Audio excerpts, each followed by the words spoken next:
Good morning, everyone. Class 10th, subject Social Study. And today we are going to start a new chapter, lesson 18, Consumer and Legal Awareness and Right to Information. So, there are three things we have in this chapter: consumer first, and second, legal awareness, and the third is right to information. So, first of all, we have to see about the consumer. What does it mean by the consumer? देखो consumer का meaning क्या होता है. Consumer का meaning होता है consumer is a person who purchase and uses goods and services by paying their value.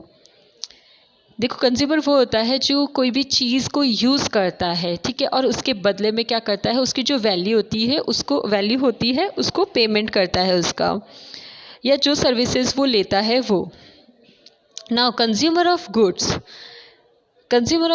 And consumer of services, ये दो अलग अलग चीज़ें हैं. जो कंज्यूमर गुड्स या कंज्यूमर सर्विसेज हैं वो कंज्यूमर में देखो एक्चुअली यहाँ पे टाइप्स हो सकते हैं कस्टमर्स के बहुत सारे. This is a new word, customer and consumer. What is the differences between consumer and customer? It has a very big difference. Just like if we take the example of, see, this is like a industry. ये एक industry है. इस industry से जो production होता है, this is a person and he is a wholesaler. ये क्या है, एक होलसेलर है. ये क्या करता है, ये पर्सन यहाँ फैक्ट्री से या जो इंडस्ट्री है उससे सारा स्टॉक जो गुड्स हैं उसको परचेज़ करता है, and after that he distributed to other shopkeepers. Suppose ये क्या है, सारे 4 शॉपकीपर्स हैं. ये क्या करता है, इन 4 शॉपकीपर्स में इन सारे स्टॉक को जो गुड्स है उसको सेल आउट कर देता है. नाउ ये इससे जो परचेज़ किया है इन लोगों ने, दीज पीपल आर कस्टमर. ये भी कस्टमर है और ये भी कस्टमर है, ठीक है. All are customer because of these people purchased goods and services from the factory और industry. So that's why these people call the customers. Now then what is consumer? Consumer का meaning क्या हो गया यहाँ पे? कंज्यूमर का meaning होता है इसी पर्सन से क्या होता है, आगे दूसरे पर्सन्स जो हैं वो लेके जाते हैं सारा जो प्रोडक्ट्स है वो. सपोज़ कोई चिप्स का पैकेट ले लिया या कोई भी चीज़ ले ली जिसको वो यूज़ करेंगे, कोई मशीन ले लिया जिसको वो इस्तेमाल करने वाले हैं, ठीक है. सो ये जो पर्सन्स हैं ना, ये जिन्होंने परचेज़ किया है, जो अपने घर ले जाकर उसको यूज़ कर रहे हैं, यूज़ करने वाला जो पर्सन होता है means user. That thing means purchaser भी होगा, वो बायर भी होगा, और वो क्या होगा, परचेज़ करने के बाद में उसको यूज़ करने वाला यूज़र भी होगा. That kind of people call the customers, consumers. Sorry, ये क्या हो जाएंगे, ये कस्टमर भी है क्योंकि इन्होंने परचेज़ किया है. हमेशा परचेज़ करने वाला क्या होगा, कस्टमर होगा. और कंज्यूमर भी हो गए, क्योंकि कंज्यूमर क्यों हो गए हैं, क्योंकि इन्होंने क्या किया है, उसको परचेज़ भी किया है और प्लस उसको यूज़ भी कर रहे हैं. That's why due to this kind of both qualities and skills this people call the consumers also. ये हो जाएंगे, इनको कंज्यूमर्स भी बोला जाएगा. So finally consumer is the final person who gets the benefits of purchase goods and services. अब consumer कौन हो गया, फाइनली इसमें डिसाइड हो जाता है कि कंज्यूमर हो जाता है कौन सा पर्सन कंज्यूमर बन गया. यहाँ पे कंज्यूमर हो गया है ये पर्सन जिसने फाइनली क्या किया था, परचेज़ भी किया है गुड को, जो गुड्स हैं उसको, और परचेज़ करने के बाद में उसको यूज़ भी किया है. नाउ अब what does it mean by the person? Who is the person here? The person in the act includes the following. अब persons कौन होगा, persons ये सारी चीज़ें जिसमें रहेगी, that people call person. हम इतनी देर से बात कर रहे हैं person person person, क्या मतलब है इसका? Now person में आएगा क्या? फर्स्ट, रजिस्टर्ड और नॉन रजिस्टर्ड फर्म. पर्सन्स में वो सारे लोग आएंगे जिनके पास में रजिस्टर्ड या नॉन रजिस्टर्ड फर्म है. Second, joint Hindu family. देखो कोई भी ऑर्गेनाइजेशन अगर वो चला रहा है, अगर वो लेके बैठा है, अगर कोई भी छोटा बिजनेस है, बड़ा बिजनेस है, डजेंट मैटर लार्ज स्केल पे है कि स्मॉल स्केल पे उसका बिजनेस है, बट है, तो मीनिंग यही बनता है कि वो क्या हो जाएगा, क्या कहलाएगा, वो पर्सन कहलाएगा. जो भी उसका ऑफिस है या उसका जो भी बिजनेस एसोसिएशन वाला चल रहा है, ऑर्गेनाइजेशन है। ना कोऑपरेटिव सोसाइटीज़, जितनी भी कोऑपरेटिव सोसाइटीज़ होती है जो गवर्नमेंट से लिंक हो या नहीं हो, या उनका रजिस्ट्रेशन है या नहीं है, चाहे किसी की छोटी सी शॉप है तो भी वो क्या कहलाएगा, क्योंकि उससे क्या हो रहा है, उससे एक पर्सन जो है परचेजिंग कर रहा है। A person purchasing or buying something from that kind of association or any company, any shop, any general store, कहीं से भी कुछ भी वो खरीद रहा है इसलिए। Now any association of people whether it is registered under the registration act of the committees or not, भले ही उसका रजिस्ट्रेशन हुआ है नहीं हुआ है, लेकिन वो सामान तो सेल आउट कर रहा है ना, वो गुड्स तो दे रहा है, वो सर्विसेज प्रोवाइड करवा रहा है अपनी लोगों को। सो ऐसे पर्सन्स जो होते हैं ये इंक्लूड होते हैं पर्सन में। ऐसे जो भी ऑफिसेज होते हैं, ऐसे जो भी एसोसिएशंस होते हैं, जो भी ऑर्गेनाइजेशंस होती है बिजनेस की, उसके रिगार्डिंग।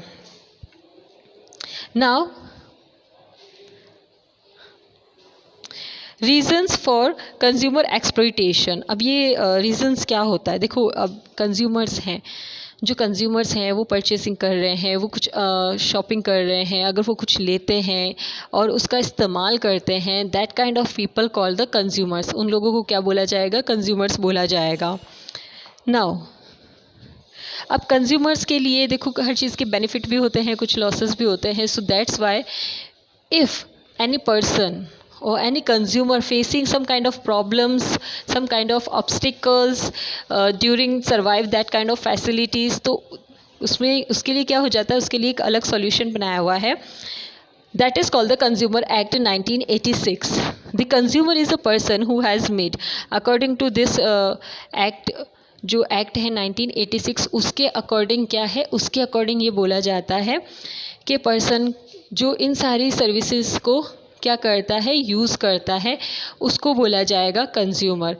देखो कंज्यूमर और कस्टमर में मैंने अभी आपको डिफरेंसेस बताया था। सब कंज्यूमर अलग होता है, कंज्यूमर होता है वो अलग होता है, और कस्टमर होता है वो अलग होता है। हमने देखा था जो फैक्ट्री का एग्जांपल हमने लिया था, फैक्ट्री से निकलने वाला जो स्टॉक है उसको यूज़ करने वाला कस्टमर हो गया, मतलब उसको उसने सेल आउट करेगा वो आगे जाके, ही इज़ परचेजिंग, और आफ्टर क्या करेगा, उसको सेल कर देगा। वो सेल करेगा, वो भी आगे दूसरे लोगों को सेल करेगा, तो ये चीज़ अलग हो जाती है। फिर यहाँ दूसरी चीज़ें आ जाएगी, वो ये आएगा कि यहाँ कंज्यूमर्स आ जाएंगे, यानी कि इन चीज़ों को परचेस करने के बाद में यूज़ करने वाले लोग आ जाएंगे। सो ऐसे लोगों को क्या बोला जाएगा, कंज्यूमर्स। और ये हो जाते हैं, देखो ये इसने भी परचेस किया है, ठीक है, इसने यहाँ से परचेस किया है, और ये हो जाता है कस्टमर, एंड ये हो जाता है सब कंज्यूमर। क्योंकि अगर इनमें से किसी भी चीज़ को इन्होंने यूज़ किया है, ये तो यूज़ कर ही रहे हैं ना, अपने बेनिफिट के लिए यूज़ कर रहे हैं, उसको सेल आउट कर रहे हैं, तो ये भी हो जाते हैं क्या, सब कंज्यूमर। तो कंज्यूमर और कस्टमर्स में ये थोड़ा डिफरेंसेस है, तो आप ध्यान रखना। नाउ ये लोग कौन कौन से हो सकते हैं, जो अभी हमने देखा था, अभी मैंने आपको एक्सप्लेन किया है, ये जो ड्रॉ करके इसको हम थोड़ा सा पॉइंट्स में देखेंगे।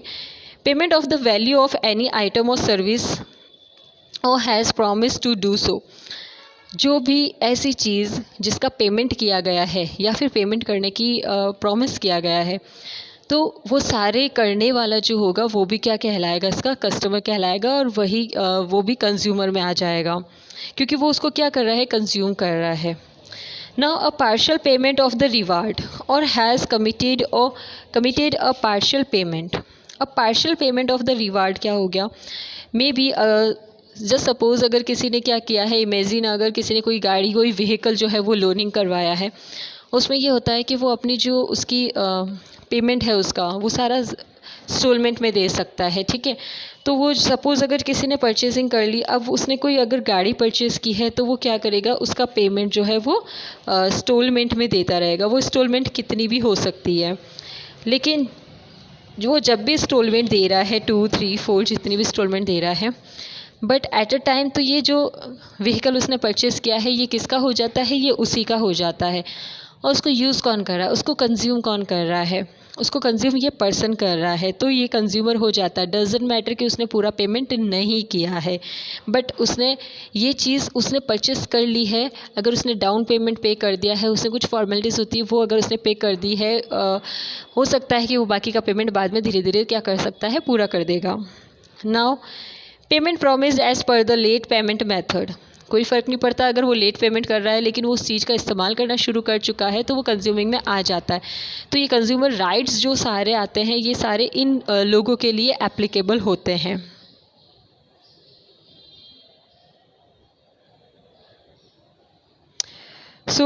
ये पर्सन्स हो गया, मैंने आपको बता दिया। अभी पर्सन्स कौन कौन से थे ये भी देख लिया। Now the last person who received profit और convenience from the goods and services purchase is called a consumer. As I told you, जैसा मैंने अभी आपको बताया था कि जो लास्ट पर्सन है जिसने पेमेंट करने के बाद में उस गुड्स को ख़रीदा है या उस सर्विस को हासिल कर लिया है, तो वो पर्सन क्या कहलाएगा? That is person called the consumer. अब यहाँ 2 टाइप्स आ जाते हैं कंज्यूमिंग के, consumer of goods and consumer of services. Consumer of goods ये हो गया, देखो 2 चीज़ें आ जाती है, सर्विसिंग अलग चीज़ आ जाती है, गुड्स अलग चीज़ आ जाता है। कैसे? गुड्स तो ये होता है आप अगर कहीं जाते हो, किसी जगह पे जा रहे हो और वहाँ आप जाके अगर कोई शॉपिंग करते हो किसी मॉल में, किसी जनरल स्टोर पे, तो वहाँ शॉपिंग का ये रहेगा कि आपने वहाँ से चिप्स का पैकेट अगर परचेज़ किया है या आपने बिस्किट्स अगर परचेज़ किया है, then these things are called the goods. ये सारी चीज़ें जो है ना, you can see that, you can touch that, ये सब चीज़ों को क्या बोला जाएगा? ये सारी चीज़ों को बोला जाएगा जो टेंजिबल होती है, जो टच करने के लायक होती है, उन सबको बोला जाता है, क्या बोला जाता है उनको? Consumer of goods. वो गुड्स हो जाती है। और सर्विसेज क्या होता है? सर्विसेज में ये होता है, जैसे सपोज़ आपने किसी शॉप पे कॉल करके बोल दिया I just want to snacks and some biscuits packets and chips packets, और वो बोलता है shopkeeper yes we will provide you as a home delivery, हम आपको प्रोवाइड करवा देंगे। तो वो जो घर पे लाके आपको दे रहा है ना, that is called the service. ये घर पे लाके देना सर्विस होगा, और जो उसने स्टॉक लाके दिया है that is called the goods. ये हो जाता है goods.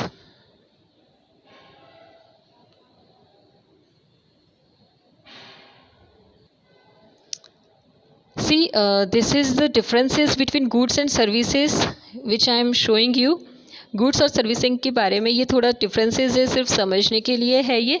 They can be seen and, ये क्या हो सकते हैं? गुड्स जो हो सकता है वो देखे जा सकते हैं, उनको टच किया जा सकता है, but services they can not be seen and touch but felt. ये क्या हो सकती है? ना टच कर सकते हैं ना इसको देख सकते हैं, लेकिन इसको क्या कर सकते हैं? हम लोग फील कर सकते हैं। They can be stored, goods जो है वो क्या हो सकती हैं? स्टोर कर सकते हैं उसको, but services they can not be stored. आप क्या कर सकते हो? जैसे अगर उसने स्नैक्स और बिस्किट ला के रख दिया है तो आप उसको क्या करोगे? स्टोर कर सकते हो, लेकिन सर्विस को कर सकते हो क्या? उस पर्सन को रोक सकते हो कि नहीं भैया तुम तो यहीं रुक जाओ? नहीं हो सकता, right? There is a time gap between the production and the consumption of goods, but there is no time gap.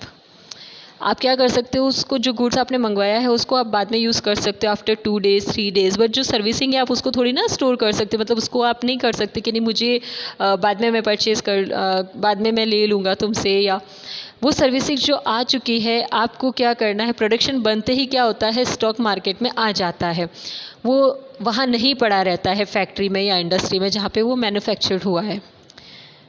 So this is also the example of the service, क्योंकि इसका कंजप्शन ज़रूरी होता है तो कंजप्शन के लिए उसको market में लाया जाता है, तो इसका कोई भी टाइम जो होता है उसमें गैप नहीं आता।